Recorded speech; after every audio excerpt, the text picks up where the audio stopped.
एक शख्स जिसने अपनी जिद और अना को इस हद तक पहुंचा दिया है, इसने तो पीछे नहीं हटना। हम तो कम से कम अपने प्यारों को दफना दें। कप्तान की फतह का जश्न इस तरह मनाया जा रहा था जैसे पता नहीं ये एक दफा फिर से क्रिकेट का कोई वर्ल्ड कप जीत के आए हैं। मैं आपको बताता हूं कि कप्तान हर गुजरते दिन के साथ किस तरह हारता रहा है। मेरा कप्तान हार गया।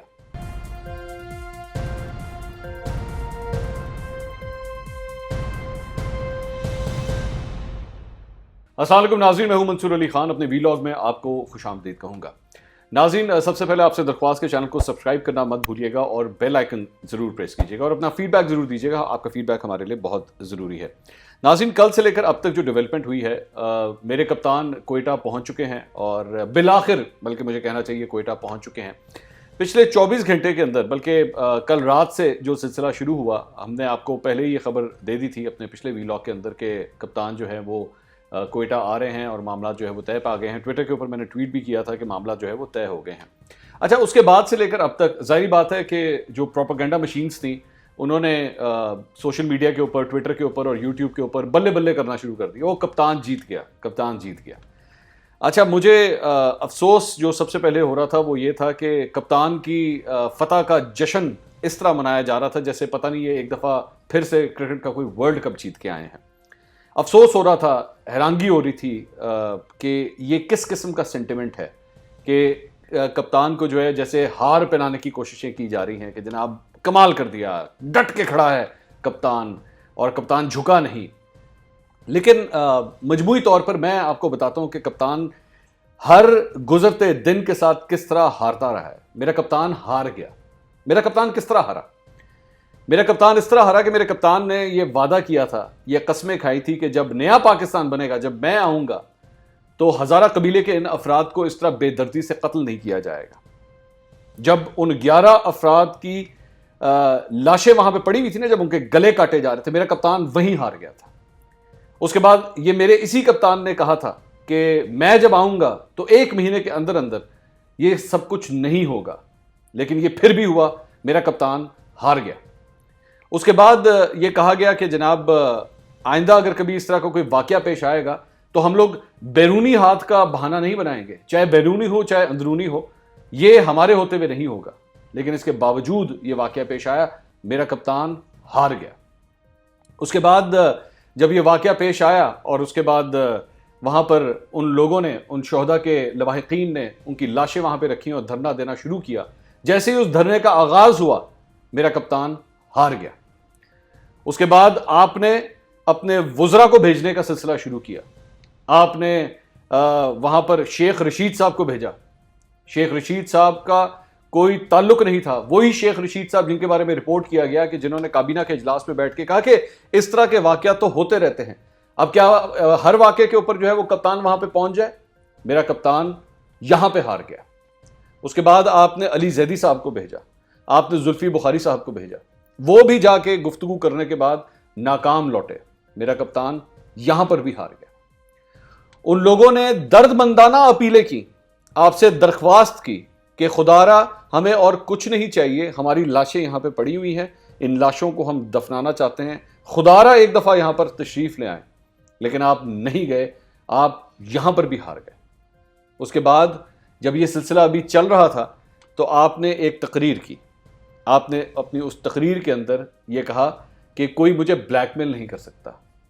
आपका ये जो लफ्ज़ था ना, ये जो लफ्ज़ कहना कि जी मुझे ब्लैकमेल नहीं किया जा सकता, मेरे कप्तान आप यहां पर भी हार गए। उसके बाद कहते कहते लोगों ने कहा, यह धरनों का सिलसिला शुरू हुआ, या ये धरनों का सिलसिला जो सिर्फ कोयटा से शुरू हुआ था, ये कोयटा से चलते चलते कराची गया, कराची से उसके बाद लाहौर, लाहौर के बाद इस्लामाबाद, पूरे मुल्क के अंदर मुख्तलिफ जगहों पे ऊपर धरने देना लोगों ने शुरू कर दिए। मेरे कप्तान आप यहां पर भी हार गए। उसके बाद आपसे कितना आपको समझाया, कितने आपसे दरख्वास्त की कि खुदारा मान जाएं, खुदारा मान जाएं, अपनी इस अना को, अपने जिद को, अपने इस गरूर को तोड़ दें, जाएं जाके इन लोगों से जाके मिल लें, इनकी लाशें दफनाने का वक्त है। खुदारा बहुत दिन हो चुके हैं, 6 दिन हो चुके हैं, -8 -10 की सर्दी के अंदर वो लोग वहां पे बैठे हुए आपका इंतजार कर रहे हैं। अपनी अना को तोड़ दें, लेकिन आप नहीं गए।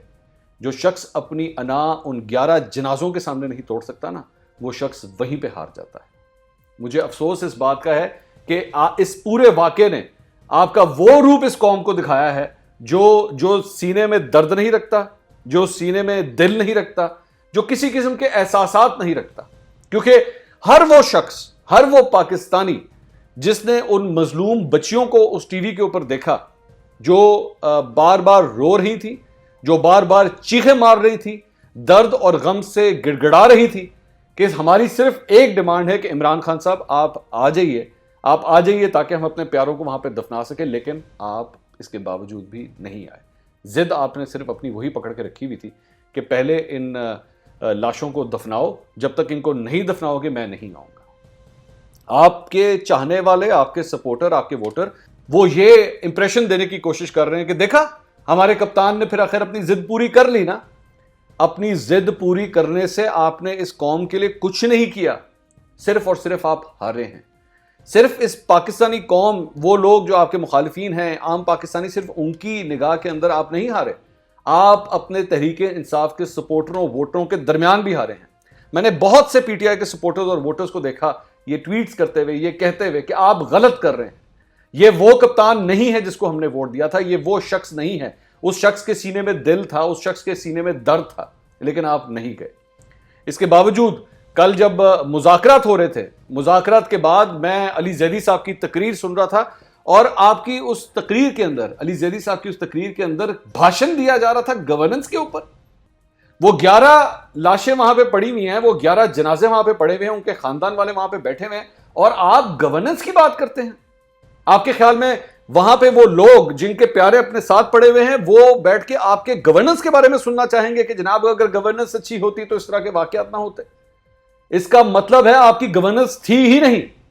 पिछले 2-2.5 साल में इन लोगों के साथ सिर्फ मजाक हुआ है। अगर आपके इन इत्तेहादियों के साथ आज अगर वाकई आपके अंदर दमखम होता ना, तो आप अपने इन इत्तेहादियों की हुकूमत को गिराते सबसे पहले कि नहीं, आप लोग इस काबिल नहीं है कि आप हुकूमत कर सकें बलूचिस्तान के सूबे के ऊपर, क्योंकि आप लॉ एंड ऑर्डर की सिचुएशन को संभाल ही नहीं सकते। आप नाअहल तरीन हुकूमत है। आप अपनी एफिलिएशन को, अपने इत्तेहाद को वहीं से निकाल लेते कि जनाब पाकिस्तान तरीके इंसाफ की हुकूमत जो है वो इन लोगों के साथ नहीं खड़ी होगी।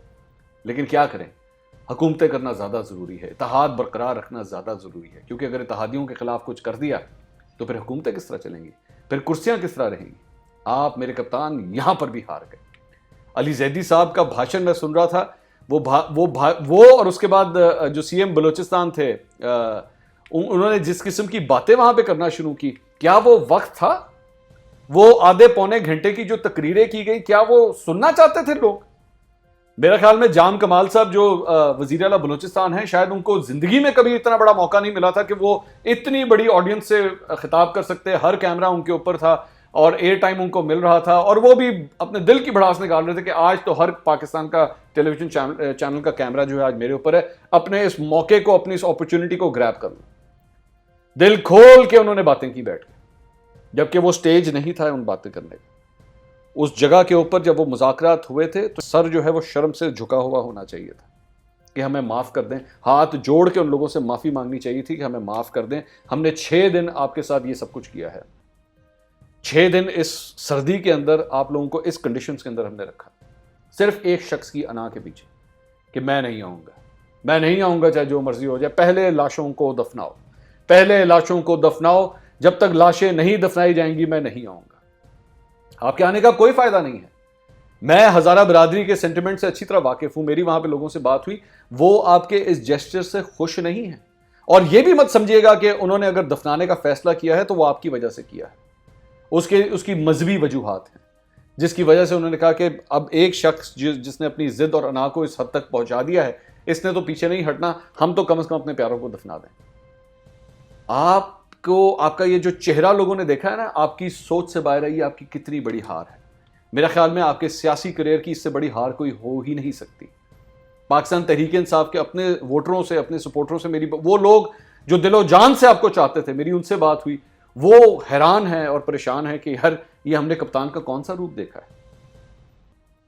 अगर आप जीतना चाहते हैं ना तो सबसे पहले एक धड़कता हुआ दिल लेकर आइए, एक ऐसा दिल लेकर आइए जो मरने वालों के साथ प्यार कर सके, जो उनसे हमदर्दी का इजहार कर सके, जो 2 लफ्ज़ प्यार के कह सके कि नहीं, सबसे पहले जाके उन 11 जो लाशें हैं ना उनके लवाहिकीन से जाके माफ़ी मांगिएगा एक एक करके। जब तक आप वो माफ़ी नहीं मांगेंगे ना, मेरा नहीं ख्याल कि आप किसी सूरत भी अगला जुमला कहने के लिए तैयार हो सकते हैं, क्योंकि लीडर जो होता है ना, वो सिर्फ और सिर्फ कुर्सी का लीडर नहीं होता, वो अवाम का लीडर होता है। अवाम के जज्बात को समझता है, उनके जज्बात किस तरह उभर रहे हैं, उनके जज्बात क्या डिमांड कर रहे हैं। एक लीडर जो होता है वो बाप की तरह होता है। बाप कभी भी ये नहीं कहता कि पहले लाश को दफनाओ फिर मैं अफसोस करने आऊंगा, लेकिन आपने ये सब कुछ करके दिखाया है। आपको किसी ऑपोजिशन की जरूरत नहीं है, आपको मरियम नवाज और बिलावल भुट्टो की जरूरत नहीं है, शायद ये आपका कुछ भी ना बिगाड़ सके। मेरा ख्याल में तो इमरान खान साहब के लिए अगर सबसे बड़ा उसका कोई दुश्मन है तो वो इमरान खान साहब खुद हैं। आप खुद अपने लिए मुसीबतें खड़ी करते हैं, और ये सारा वाकया जो पिछले एक हफ्ते के अंदर पूरे पाकिस्तान ने देखा है, ये इन लोगों की आंखें खोलने के लिए काफी है कि आपका विजन किस किस्म का है, आपकी सोच किस किस्म की है।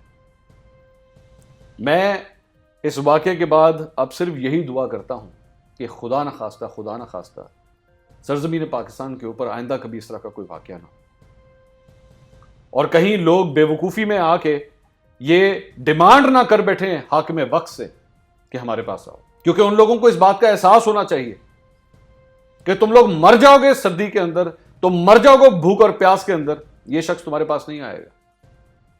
क्योंकि अगर तुमने ये डिमांड की तो सबसे पहले वो तुम्हें कहेगा दफनाओ इनको, पहले दफनाओ इनको फिर मैं आऊंगा, और अगर तुमने मेरी बात ना मानी तो तुम लोग ब्लैकमेलर हो।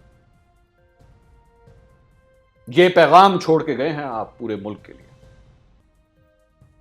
और उसके बाद भी अगर आपके चमचे ये कहने की कोशिश करते हैं कि कप्तान जीत गया, तो उनके लिए शर्म से डूब मरने का मुकाम है। शायद इससे ज्यादा मैं और कुछ नहीं कह सकता। अगले वीलॉग में आपसे दोबारा मुलाकात होगी। अल्लाह हाफिज।